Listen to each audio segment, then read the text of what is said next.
So once again, good afternoon, Nathan and Nicole. This time we go to the last lesson for the pre-finals period in organization and management, and that is leading, the lesson on leading.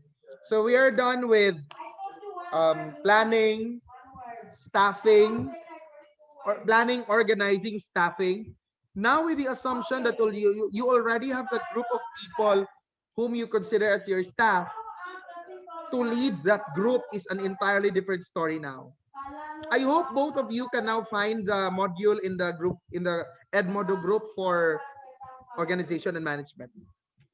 This lesson is composed of 4 pages, so let's not be surprised if we can't finish it today. Anyway, we still have Wednesday to continue everything. In the context of leading, we need to have a good background on what it means to lead people and what it means to manage people. As defined, leading is a management function that involves inspiring and influencing people in the organization such that everybody is geared towards achieving the common goal. That's what it means to really lead, to inspire and influence people. To lead should not be seen as acting always in the forefront and telling people what to do, because that's the wrong notion of leading. That you are there simply to tell people what they should do, what they should not do. Leading should be looked at in a wholesome perspective where you are supposed to inspire and at the same time influence others who belong to the same group as you do, so that altogether you can do things such that you can achieve your goal, your common goal. And part of leading is the concept of managing. As a management function, managing is the process of working with and through others. Take note, working with and through others to achieve organizational objectives efficiently and ethically and amidst constant change. Managing is an offshoot of leading because managing recognizes that things can happen even if we do not expect them. We can't be too ready. We can never be too prepared for anything, especially much so when we are running a business or an organization. And part of your management skills is that you be able to adjust to changes that will come your way. And in doing so, you are able to work with people, and through them, you can help each other achieve your goal. So look at how close leading and management are. Again, in leading, you could influence others, you could inspire others. In managing, you would learn to work with them. You would learn to work through them.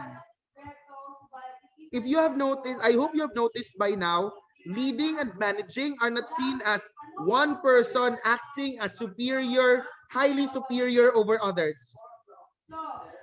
Acting as if he is always way better than others and that he is the only source for others. Diba? We do in the corporates, in the business world, or perhaps not just in the business world, but in all areas of life, leading should not be seen that way. Leading should be seen in a manner that you could influence others and inspire them to help you, to help everyone achieve what's supposed to be achieved. In the context of trying to lead people, in the context of trying to manage people, manage the members of an organization, you should of course know each other's personalities. You have your own personalities, and the people who are together with you in that organization also have their share of personalities. What is then a personality? A personality pertains to the unique combination of physical and mental characteristics that affect how individuals react to situations and interact with others. So this is something that is found in a person. A physical characteristic contributes to his personality. His mental characteristics contribute to his personality. According to Robbins and Coulter, there are 5 big personality characteristics, such that they underlie all other and encompass most of the significant variation in human personality. What are these 5? What are the big 5 personality characteristics? The first one is extraversion. To be extrovert. Extroversion talks about being sociable, assertive, and talkative. The exact opposite of an introvert. So if an assertive is someone who is sociable, talkative, and assertive, Nathan, how would you describe someone who is an introvert?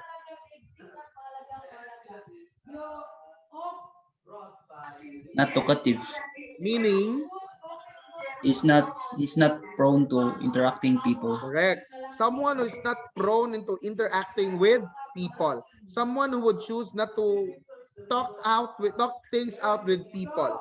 To rather choose to keep things to himself or herself. That's an introvert. Another part of the big 5 personality characteristics is agreeableness.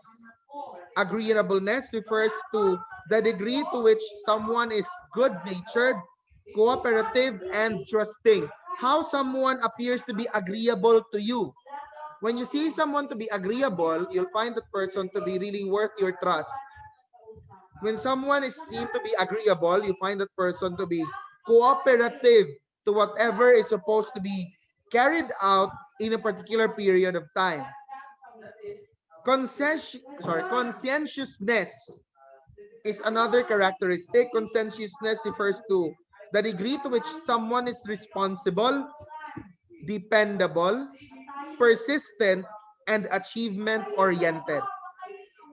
So that is something now to do with being able to put being able to put a goal ahead of you, and that goal comes to be the driving factor that keeps that member of the group moving. Because of that goal, there is that level of responsibility that the member should feel. To accomplish that goal means that someone needs to be really responsible, persistent at the same time, and achievement oriented. Another personality characteristic, according to Robbins and Coulter, is emotional instability. This is the degree to which someone is calm, enthusiastic, and positively secure, probably tense, sometimes nervous, depressed, or negatively insecure. All of these contribute to emotional stability. Lastly, you have openness to experience. The degree to which someone becomes imaginative, artistically sensitive, and intellectual. There's also an introduction, according to Kreitner and Kinnicky, of emotional intelligence, which has 4 key components.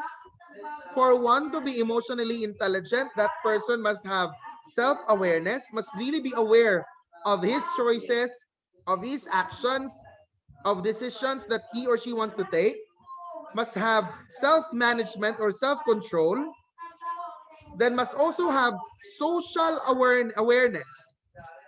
Part of emotional intelligence is not just knowing what you personally want to do, what your choices are, but to also consider what the world around you is showing to you. What the world around you, what the people around you have said, and how you're going to process them, what they need, and how you can respond to the needs of these people around you. What you say to them and how they respond to you, that's part of social awareness. The last key component of emotional intelligence is relationship management.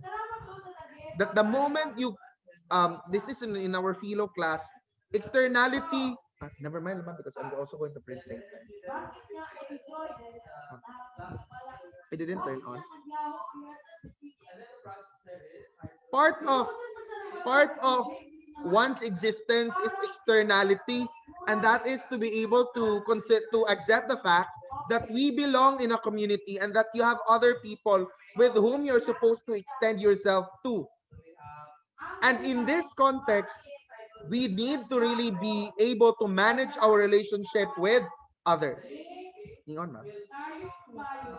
For a while, for a while.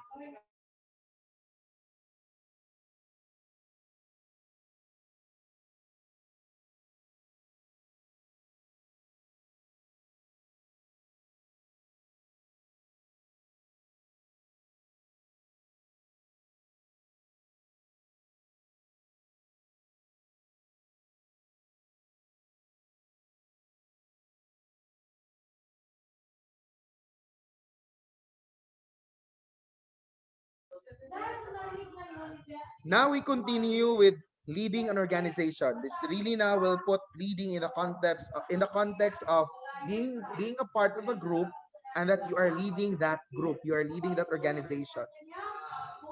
In here, we are reminded of motivation.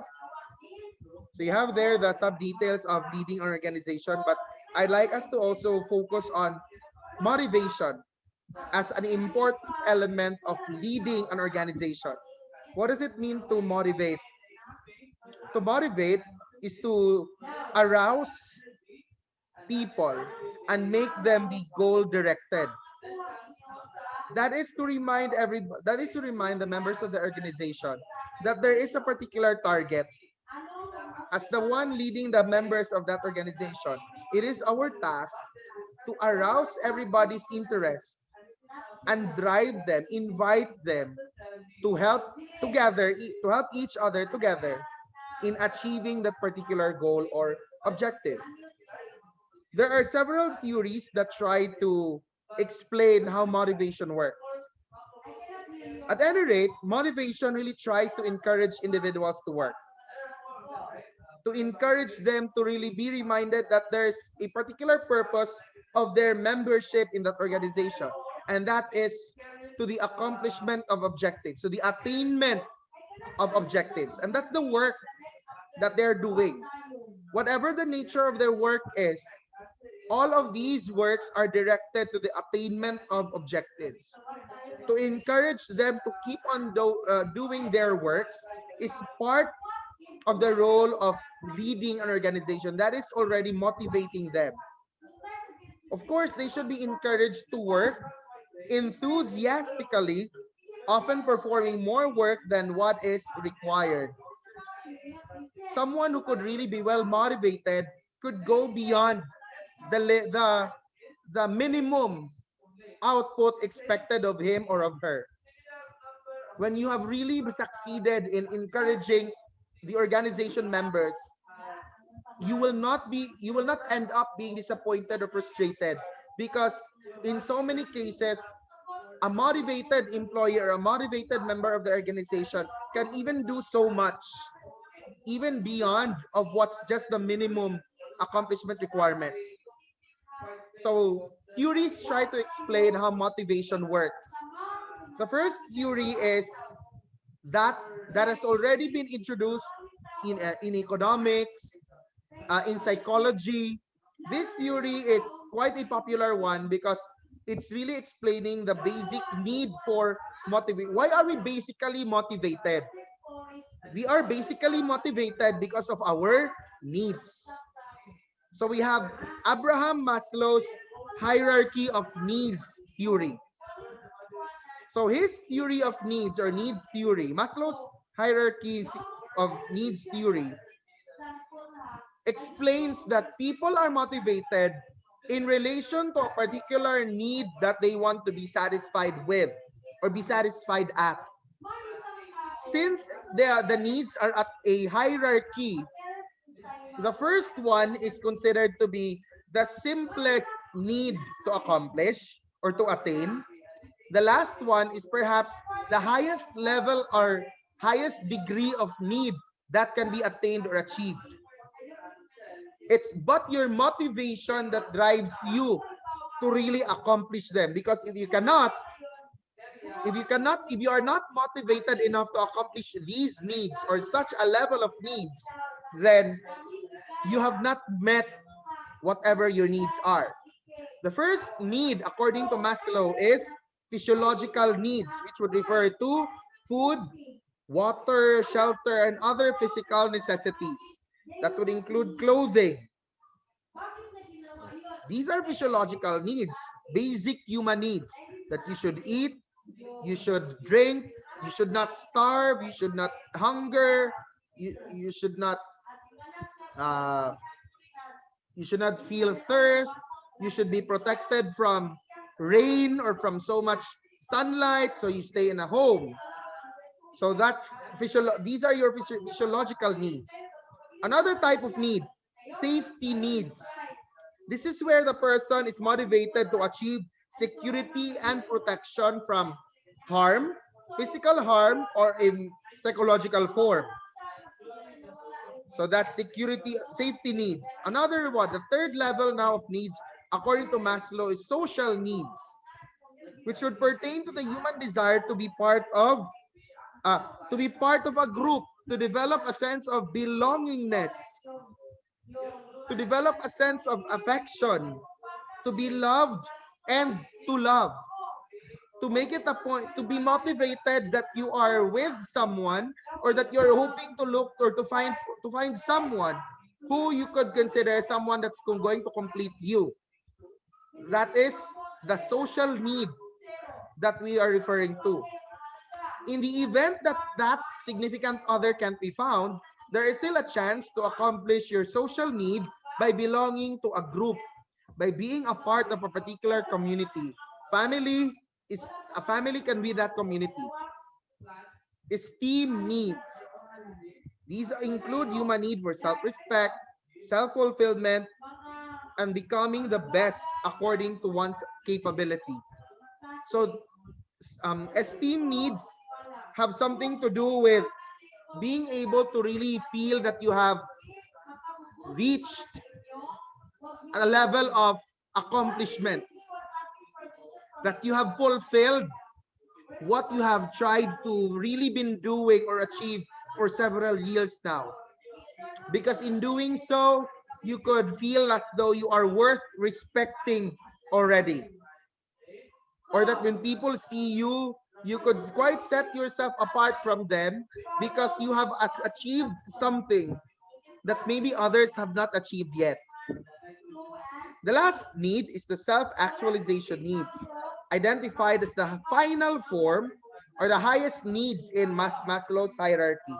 Self-actualization needs are closely tied to esteem needs because they have something to do with self-actualizing, being able to really do what you consider is your purpose here in life. Like if your purpose here in life is to make others happy, that you have that you feel like you are born into this world in the service of others and that you have achieved that, that is self-actualization. It is said that this is the most complex form of need in Maslow's hierarchy because others can't find yet or determine yet what self-actualization is for them. Reaching an ambition is not necessarily self-actualization. It may be part of esteem needs. It could be an esteem need, but it's not right away identified as self-actualization. Finishing a degree in college is not necessarily self-actualization. Your form of self-actualization might be to be able to really help the community where you belong by by for instance uh, there came a storm and that you have enough supplies there with you and that you shared it to other people who are in need, and then when everything else had happened you realize, well, I think I found a good purpose. I think it is by helping others that I could say that I am really happy. That is your level of self-actualization. That could be self-actualization. So earlier I said it's not easy to reach this point because, again, not everybody has known what their self-actualization really is, what their status of self-actualization is. So that's for Maslow's hierarchy of needs. Let me ask you, Nicole, have you reached that point, Nicole, of self-actualization? Hindi ko po alam, sir. Not yet, perhaps, Maybe. or you are not aware that you have reached that point, that thing at some point in your life, or most probably not yet. Yes, sir. Not Most yet. probably no, not yet. Especially that you're still in your younger years, you're still at the prime of your youth. You're probably, where are you probably right now? What needs are you trying to accomplish right now? Um, Up to what level? up to what level? Um, Safety pala, sir. Safety needs. Oh, Nicole would consider that I think she's still in the, that she thinks she's still in the safety needs. What about you, Nathan? In what level do you think yourself, can you place yourself now? 15 age. See, are you not in the social needs as well? Are you not yet there? The desire to love and be loved, to show affection and be able to feel some level of belongingness. Who I think you are. Not necessarily on being loved and Sa to be loved. family. Wala man pero Belongingness, family, friends, di ba? Yes, sir. Oh. Family. I think you are also, you are now trying to reach the social needs stage, but probably you have not accomplished that part yet. You are still going through that part. You will then eventually finish that, and then you will proceed with esteem needs. When you go to college, or when you are slowly building your own family, that's where your esteem needs will come in. Or when you're trying to practice your profession, that's where your esteem needs will also come in. Next to Maslow's hierarchy of needs theory is Douglas McGregor's theory X and theory Y. What is found in theory X? Theory X is a negative view of workers, and it assumes that workers have little ambition, dislike work, and they avoid responsibilities. In effect, they need to be closely monitored or controlled in order for them to work effectively. In theory X, are workers motivated to work? Nathan, no. they're not. And so we have theory Y. What is in theory Y? It is a positive view of workers which assumes that employees enjoy work, they seek out and accept responsibility, and are self-directed. As they are self-directed, they are not necessarily to be monitored every time. They will have to be monitored. Of course, monitoring is there to check if their accomplishments match the standards. Monitoring is there to see how far they have gone. But they're not to be strictly or closely monitored compared to the workers under theory X, because the workers in theory Y are more or less motivated. Proof that they are motivated, they enjoy working. That's another thing, enjoyment in a working environment. Or that they try to seek out and accept responsibilities at the same time. When they are given responsibilities or tasks to do, they don't shy away. They don't shun these responsibilities. They willingly accept them. And they give an assurance that these responsibilities and tasks will be carried out with the best ability that they could. That's McGregor's theory X and theory Y.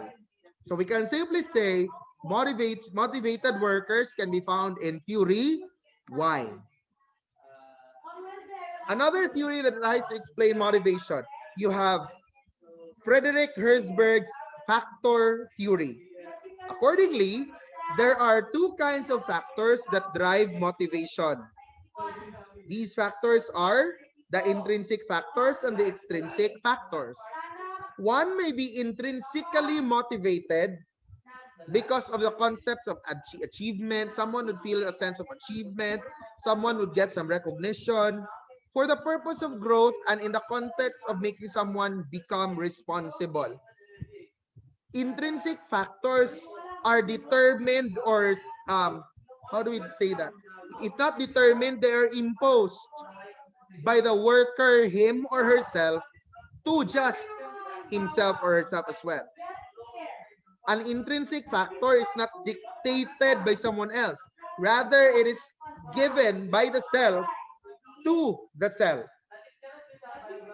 For instance, that of growth. If Nicole as a worker would feel like I should keep on working because this will make me grow as an employee and as a person, that is an intrinsic factor that she has embraced. Or if Nathan works and then Nathan would say, I'll work on this, I'll do this job because it is my sense of achievement to be able to accomplish this work. That is his intrinsic motivation. No one is really telling him to feel that way. No one is demanding it for Nathan to feel that way. Rather, it's his own self that tells him to be motivated because of that intention of feeling a sense of achievement. If we have intrinsic factors, we also have extrinsic factors. Factors outside of the self that motivate the person to continue working in an organization. What are these sample external factors? You have salary, the company policy, supervision, security, the people that are together with you. They are part of your extrinsic factors. Like going to school. Nicole is out. Nathan, have you reached that point of deciding to go to school because you want to see your friends? Yes. Oh, that's an external factor. That's an extrinsic factor. It's because of them that you want. In my case, no, at least once in my life, Nathan, Nicole, I've decided that I'll really go to school because I want to see my classmates. Have you reached that point? Is it like the desire wise, we want to go to school not because of the lessons, but because of my classmates? Oh, that is an extrinsic factor. Your classmates turn out to be the extrinsic factor. But of course, from that, we can come up with an intrinsic factor. Like, it's in school that I feel a sense of belongingness. That sense of belongingness is an intrinsic factor. Another one, in the context now of a working environment, salary. Let's just be honest. Nicole, will you be motivated to work if your salary is 30,000 for every 15th of the month? Yes, sir. So that imagine that, how many will that be in every month? 60,000. 60. Yeah. Um, what if your work, Nicole, is to collect the trashes in the community? Will you still be motivated to work? Sir, What if the work yung that's collector given to ng you is trash. garbage collection or trash collection? Will you still be motivated to work? If I needed money, sir, then Why not? I will be motivated. Yes, sir. Diba? Oh. Tapos, So there are really cases when people could put aside the nature of the job because the salary is really inviting.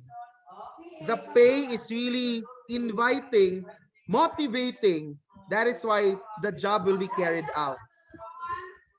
Or you'll probably work on a particular organization because you like the consistency of the policy, the ground rules, that it's really fair and objective. Or you'll go to work because your significant other is there. Like for instance, if Nathan found a girlfriend or has a girlfriend in a working environment, Nathan, won't you be motivated to rise up every morning and go to work? What is that? Or like how Nathan is so motivated now with Nicole. Right, Nicole?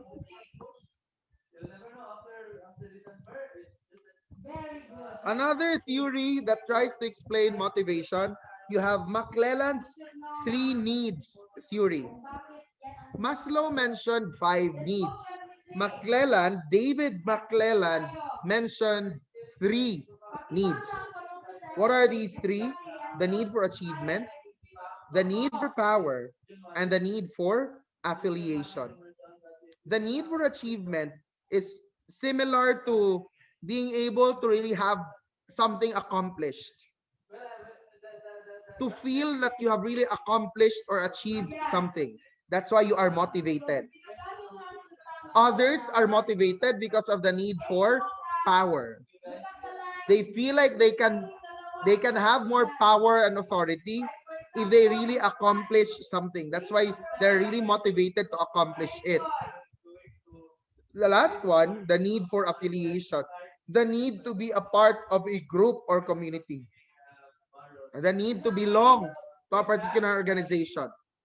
That accordingly, if they are pushed out of that organization, they would probably lose themselves. And so they are motivated to work, to keep on working well, so that they won't be detached from the group for fear of being left out, not being in affiliation with others. We have as well Clayton Alderfer's ERG theory, with the letter E standing for existence needs, R for relatedness needs, and G for growth needs. When you talk about materialistic well-being, these are a physiological well-being, these are under existence needs. When you talk about having relationships with others, being in groups, that's on relatedness needs. If we talk about being responsible, being able to grow as a human being, being able to develop one's potential more, that's on the need of growth or growth needs. There are also modern theories of motivation.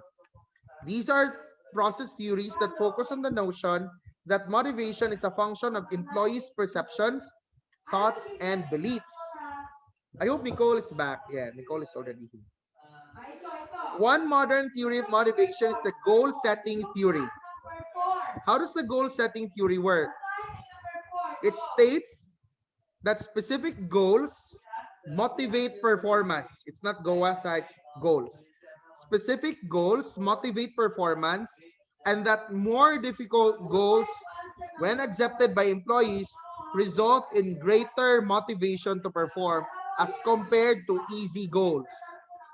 The goal setting theory tries to look at the possibility that when you give a more difficult goal to accomplish, the members of the organization will be driven more to be challenged.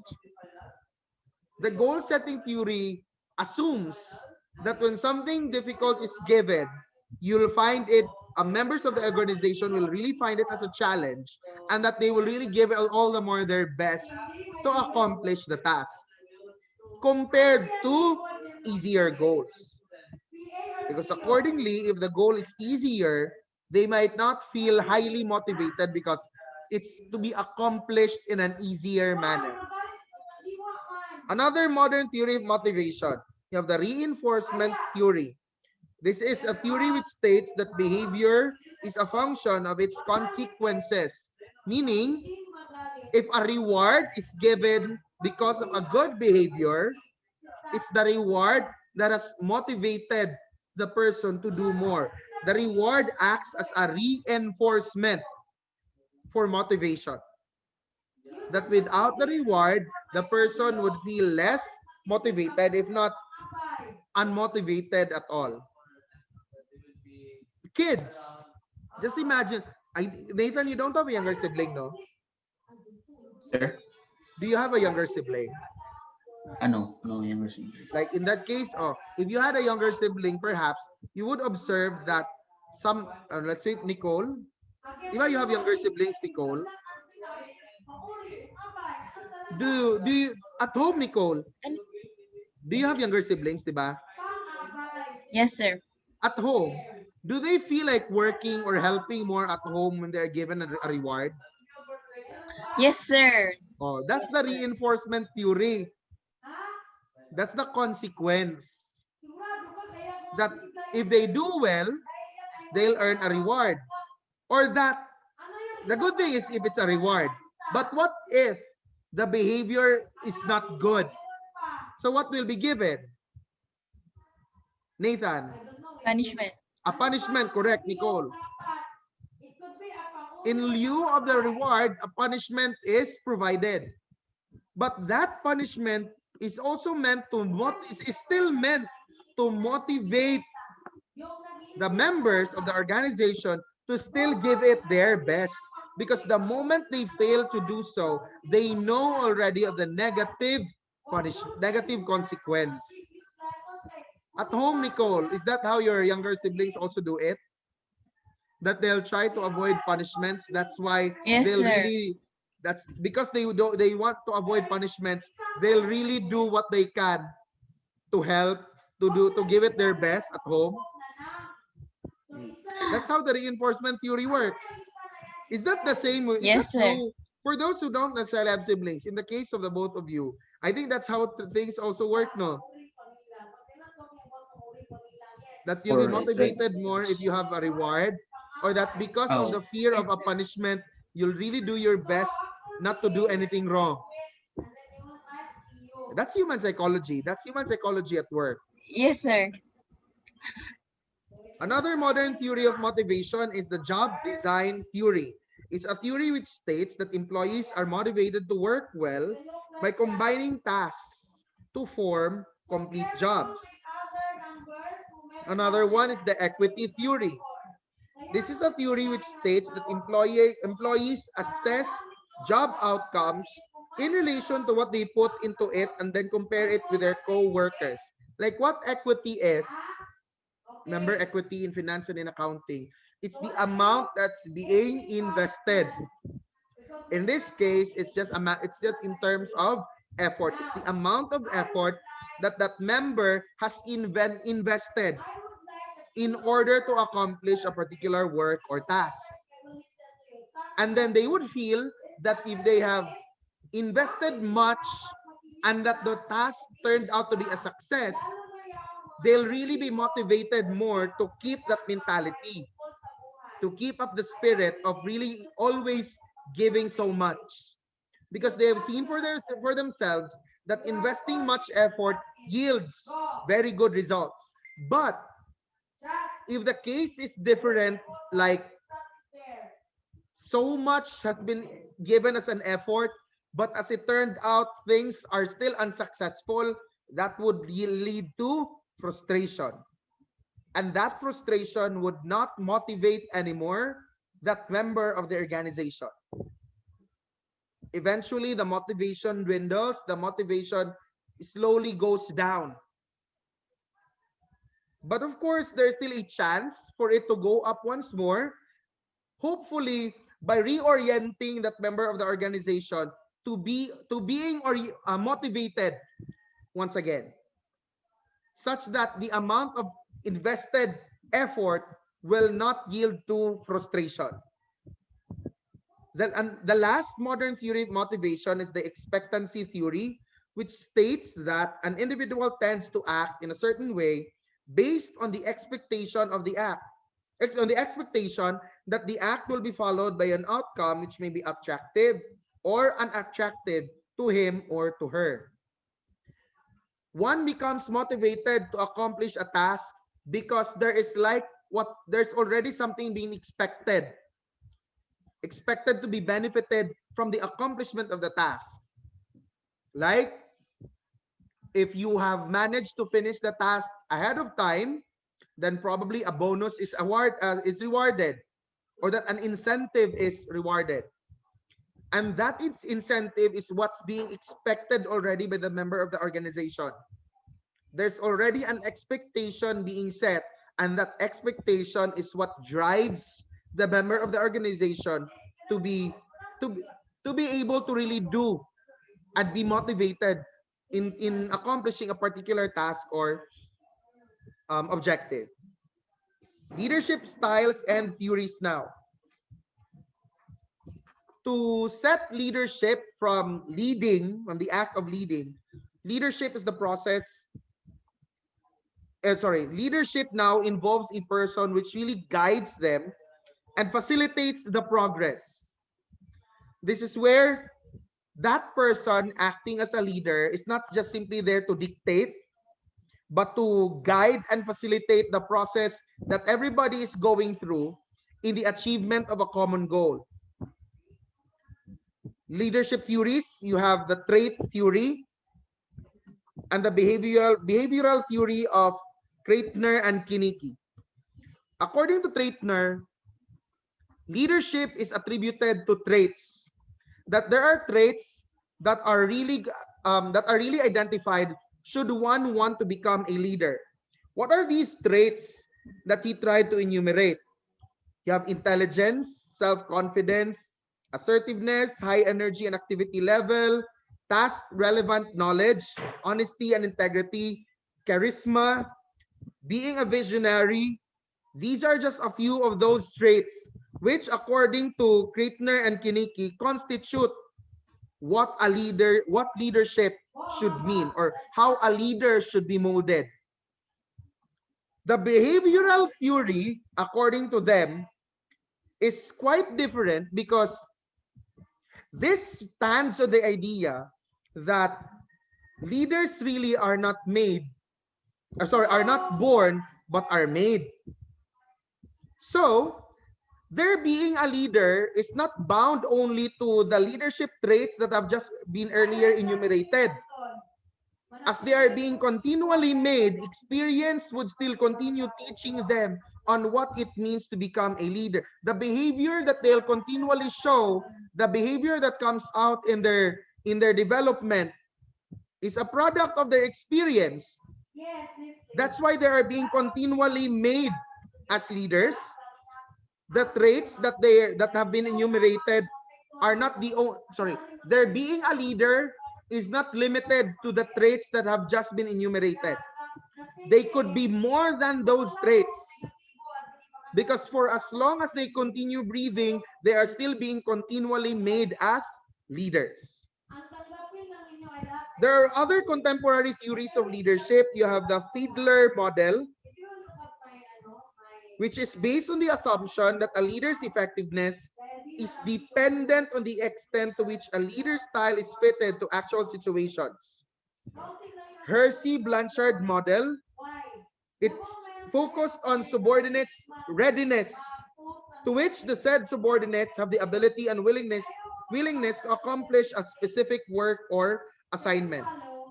So Blanchard's or the Hersey Blanchard model is dependent on the leadership is dependent on the readiness of the subordinates. It's now questioning how good or how fitting or how fit or yeah, I think the word fit will do. How fit the subordinates are to be led in the accomplishment of a particular task or goal. The path goal theory by Robert House states that the leader's task is to lead his followers or subordinates in achieving their goals. How? By providing them direction needed in order to ensure compatibility with the organization's goals. So there are 4 behaviors under the path goal theory: directive leadership, supportive leadership, participative leadership, and achievement-oriented leadership. Directive leadership gives specific guidelines to followers so that task accomplishments would be easier. So directive leadership is already identifying what's to be done, what's not to be done, how things are to be done. Directions are identified by the person facilitating the group. Supportive leadership is a matter of being more casual by showing concern and friendliness to subordinates. In this manner, the subordinates would feel more at ease as the leader is seen to be a friend or someone whom they could easily approach to for cases of concerns and questions. In a participative form of leadership, the leader asks for suggestions from followers before making a decision, which means answers to questions are not coming from just one head. Answers, opinions of members of the organization are highly welcome to arrive at better decisions concerning those questions and concerns. The last behavior under the path goal theory is the achievement-oriented leadership, where the leader sets the goals that subordinates must try to achieve. So the achievement-oriented leadership is as good as a leader always reminding the subordinates of what goal needs to be accomplished in a particular period of time, in a particular point of time. That it's the goal that is reminded over and over again to the members or to the subordinates to remind them that they are all together working to achieve that goal. Do what needs to be done, do what must be done in order to achieve that goal. Not tomorrow. On Wednesday, we will continue with the modern leadership views. Hopefully, we could finish everything from there. It's already time. Goodbye and thank you, Nathan and Nicole. Goodbye and thank you, Sir Okay, Sim. Sir Sim.